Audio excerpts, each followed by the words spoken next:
All right, fish keepers, we need to talk. There are some absolutely ridiculous myths floating around the aquarium hobby that need to die. I'm talking about lies so persistent, so widespread, that even experienced hobbyists are still falling for them. And honestly, some of these myths are literally killing fish. Today we're going nuclear on the biggest aquarium lies and myths that are destroying tanks. We're talking about the stuff your local fish store employee told you, the advice you found on Reddit, and yes, even some things your fish keeping buddy swears by. By the end of this video, you'll know exactly which pieces of conventional wisdom are complete garbage, and more importantly, what you should actually be doing instead. Trust me, your fish will thank you for watching this. Oh man, this one drives me absolutely insane. I can't tell you how many times I've heard someone say, "I've got this massive canister filter, so now I barely have to do water changes." Wrong. Dead wrong. Here's a reality check you need. A bigger filter will process more water through the media, sure, but it does absolutely nothing, and I mean nothing, to reduce the nitrates built up in your water. Those nitrates are what necessitate water changes in the first place. Think of it this way. If you had a bigger vacuum cleaner, would that mean your house stayed clean longer? No. No, it doesn't. You still need to actually use a vacuum. The same principle applies here. Your filter, no matter how massive and expensive, is not a magical nitrate-eating machine. When those nitrates start climbing, you're doing a water change, period. The size of your filter has zero impact on that biological reality. But you know what does eat away at nitrates? Plants! Yeah, nature solves all there, bud. Ah, yes, the mythical cleaning fish. Usually, this conversation goes something like this. "My tank's a mess. I need to get one of them sucker fish to clean it up." Listen, I get it. The idea of having a fish that acts as your personal maid service sounds pretty incredible, but here's the brutal truth. There is no such thing as a fish that will maintain your tank for you. Yes, bristlenose plecos will eat some algae. Yes, Corydoras will scavenger leftover food, but they're not your cleanup crew. They're living animals that produce waste, need proper nutrition, and require the same water quality standards as every other fish in your tank. These fish shouldn't be treated any differently than your other fish. You still need to feed them the proper food designed for their species. You still need to maintain water quality for their health. And here's another truth bomb. A dirty tank is not good for them just because it gives them more to eat. If your tank is messy, the solution isn't buying more fish. The solution is better maintenance habits. Ooh, now this one's gonna mess with some of you perfectionists out there. I know there are people watching this who take pride in having spotless, crystal clear tanks. And while I do appreciate the dedication, you might actually be harming your fish. Here's what I see all the time. Someone's tank gets a little algae, maybe some detritus builds up, and they go into full cleaning mode. They scrub the filter media until it's brand new. They drain the tank. They scrub every surface and basically sterilize their entire system. Well, congratulations, bud. You just nuked your nitrogen cycle. See, your aquarium relies on beneficial bacteria to convert toxic ammonia into less harmful compounds. These bacteria live on every surface in your tank. Your filter media, your substrate, your decorations, even the glass. When you go on a cleaning rampage, you're literally killing the microscopic workforce that keeps your fish alive. I'm not saying don't clean your tank, obviously. You need to remove excess waste, scrub algae off the glass, maintain your equipment, etc., but don't go overboard. Your tank is not supposed to look like a sterile laboratory. It's supposed to be a balanced ecosystem. And to bring it further hope, if you own a saltwater tank, this is a definite no-go. Let me introduce you to something called dinoflagellates, aka dinos. These, they're the bane of the saltwater world, and they make people literally give up on the hobby. And you know how you get them? From having a tank that is too clean. That's right. Nature will find a way to get through your OCD and slap you back and bring you to your knees. Just don't do it. A little mess is okay, yeah? This myth is responsible for more dead fish than I can care to think about. Some employee at a pet store tells a new hobbyist, just set up your tank and let it run for a month and then you can add fish. That's not how the nitrogen cycle works, people. Sitting there with clean water and running a filter for a month accomplishes, guess what? Nothing. You're just moving water around. The beneficial bacteria that make up your biological filter need food to grow and establish themselves, and that food is ammonia. Without an ammonia source, whether that's fish food, pure ammonia, or a piece of raw shrimp, you're not cycling anything. You're just wasting electricity in a month of your time. Then what happens? You add fish to an uncycled tank, the ammonia spikes, and your new pets are swimming in what is essentially a gas chamber. It's cruel and it's preventable, and it's what happens every single day because of this myth. Oh, if I had $1 for every time someone justified keeping a large fish in a tiny tank with this myth, I could probably buy my own fish store. This is not how biology works. Fish have genetic programming that determines their adult size, you dingus. A red-tailed catfish doesn't look at your 20-gallon tank and think, well, I guess I'll stay small to be polite. What actually happens is called stunted growth, and it's horrific. The fish's body might stop growing externally, but inside their organs are continuing to develop. This leads to deformed, painful, and shortened lives. That's right, these fish are literally being tortured by their living conditions. There's a big article on Seriously Fish that discusses this, and kudos to them for calling the hobby out. Here it is. I have seen goldfish in bowls that look fine to their owners, but they're actually suffering from compressed organs, skeletal deformities, and chronic stress. It's heartbreaking, and it's completely preventable. If you can't provide appropriate space for a fish's adult size, don't buy that fish. It's that simple. This one is so ridiculous it almost doesn't deserve a response, but it's surprisingly persistent. People use this myth to justify all sorts of poor care decisions, small tanks, boring environments, inadequate stimulation. Listen, science has thoroughly debunked this nonsense. Fish can remember things for months, not seconds. They recognize their owners, they learn feeding schedules, and they can even be trained to perform simple tasks. Heck, there have been streaming games of teams of goldfish playing soccer on Twitch, so yeah, it's real. You ever notice how your fish rush to the corner where you usually feed them when you approach the tank? That's not 3-second memory at work.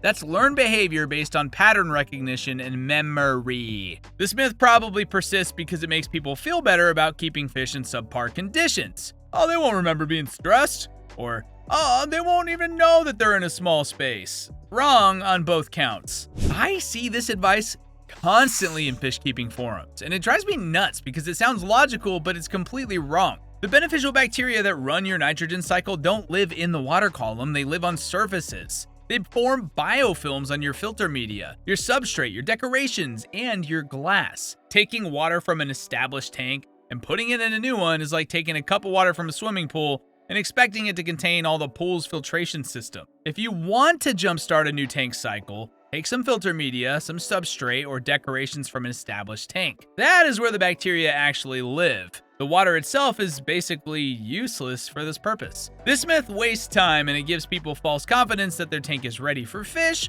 when it absolutely is not. This one breaks my heart because it's usually the result of very poor care based on other myths in this list. Someone sets up a tank incorrectly, adds fish too soon, doesn't maintain water quality, and when the fish die quickly, they just assume that's gotta be normal. Fish do not have an expiration date measured in weeks. In proper conditions, most common aquarium fish live for years. Goldfish can live for decades. I've personally known people with bristlenose plecos that are over 10 years old. I mean, even the saltwater fish live very long lives when treated well. That Nemo fish you like so much. I've known reefers like Paul B. who have kept one that's over 25 years old. When fish die quickly, it's not because they're naturally short-lived, it's because something in their environment is wrong. Usually it's water quality issues stemming from an uncycled tank, overstocking, poor diet, or poor maintenance. If you're losing fish regularly, don't accept it as normal. Figure out what's wrong and fix it. Your fish deserve better than a death sentence disguised as natural lifespan. This is probably the most backwards piece of advice in the entire hobby. Pet stores love pushing this myth because small tanks and their accessories are cheaper and easier to sell, but for the fish and the hobbyist, it's a disaster. Small volumes of water are incredibly unstable. Temperature swings happen faster, water chemistry changes more dramatically, and there is zero room for error. Like learning to drive in a Formula 1 race car instead of a regular sedan. In a larger tank, if you've overfed one day, the extra waste gets kind of diluted. In a 5-gallon tank, that same overfeeding can crash your water quality overnight. Larger tanks are more forgiving, more stable, and actually easier to maintain once they're established. So if you're new to the hobby, get the biggest tank you can reasonably afford and accommodate. Your learning curve will be much gentler and your fish will be much happier. To give you a rule of thumb, I would say the best starter size for most freshwater setups is going to be 20 gallons. For saltwater,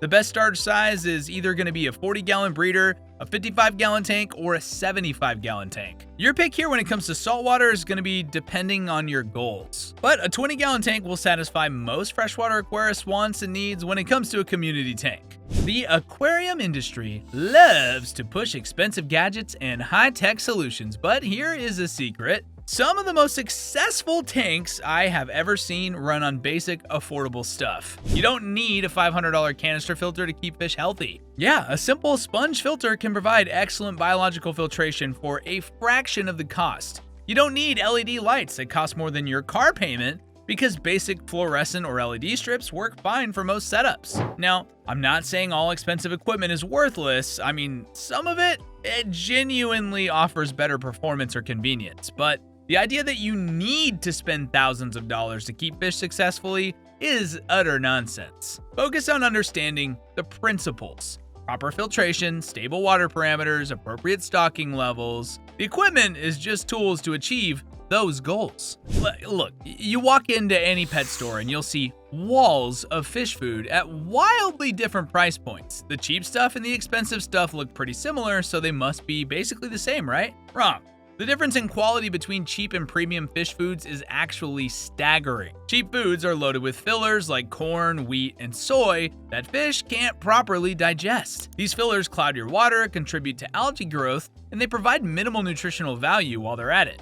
Like feeding your fish fast food every day. Yes, to break it to some of you, eating fast food every day is not good. Quality foods use whole ingredients, use proper vitamin supplementation as well, and while they can be messy to feed and not all fish warm up to them right away, you actually nourish your fish properly. You'll see better coloration, more active behavior, and improved breeding success. Yes, good food does cost more up front, but when you factor in better fish health, it's actually more economical in the long run.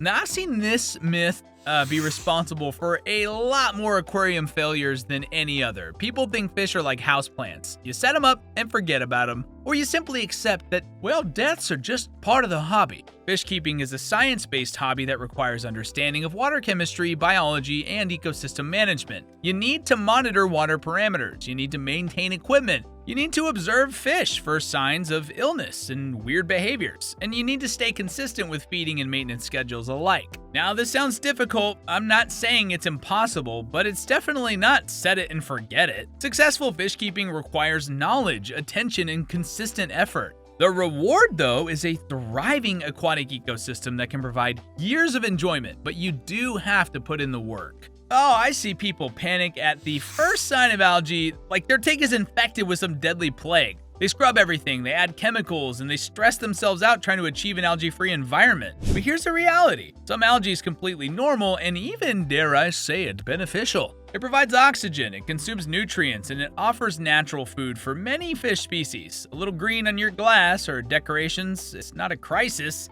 It's a sign of a functioning ecosystem. Now, I'm not saying let your tank turn into a swamp. Excessive algae growth usually indicates an imbalance, like too much light or too many nutrients or maybe inadequate plant competition. But a small amount of algae is nothing to worry about, my friend. Focus on balance, not sterility.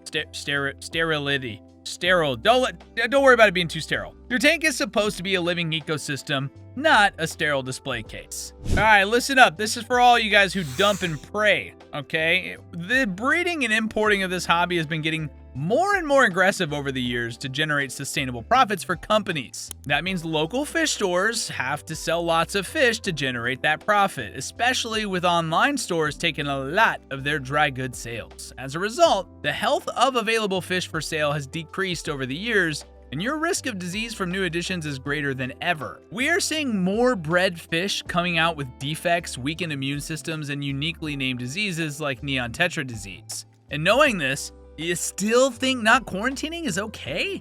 I mean, what if I told you that in the saltwater side of the hobby, diseases like ick and marine, velvet, and brook are getting more and more resistant to medications every year because of low dosage meds? I mean, these days, if you're not getting your fish from a store that does a proper quarantine or you don't do one yourself, you're playing with fire. Yes, there are many hobbyists who do just fine without it, but look at their habits and look at where they buy their fish. I'm just saying, you've been warned. This last myth shows a fundamental misunderstanding of how gas exchange works in aquariums. People think air pumps are somehow injecting oxygen directly into the water, like some kind of scuba tank. Air pumps don't add oxygen to your water. They agitate the surface to improve gas exchange. Oxygen enters the water and carbon dioxide leaves through surface interface. Pretty cool, huh? More surface agitation means more efficient gas exchange. The bubbles themselves don't contain usable oxygen for fish. It's all about surface movement and water circulation. This is why you can have perfectly healthy tanks without air pumps if you have adequate surface agitation from filters or other sources. Understanding this principle helps you make better decisions about aeration and water movement in your tank. Listen, if you believed any of these before watching this video, don't feel bad, because you know what? Honestly, we've all been there, myself included. The important thing is that now you know better, and you can take that knowledge and do a little more. Here's exactly what I want you to do. Take a hard look at your current setup and practices. Are you following any of these myths? If so, it's time to make some changes. Your fish will be healthier, your tanks will be more stable, and you'll actually enjoy the hobby more when you're working with facts instead of fiction. And hey, if this video saved you from making any of these mistakes, or maybe if it even just helped you realize why you've been struggling with your tanks, do me a favor and smash that like button. It is super helpful for other fish keepers to find this info, and honestly, the more people who see this, the fewer fish that will suffer from these persistent myths. Speaking of myths, there's one piece of conventional wisdom about aquarium equipment that's costing people thousands of dollars unnecessarily. I'm gonna break down exactly which expensive gear you actually need and which is just marketing hype in this video right here. Trust me, your wallet will thank you for watching it. But until next time, keep your tanks clean and your fish happy.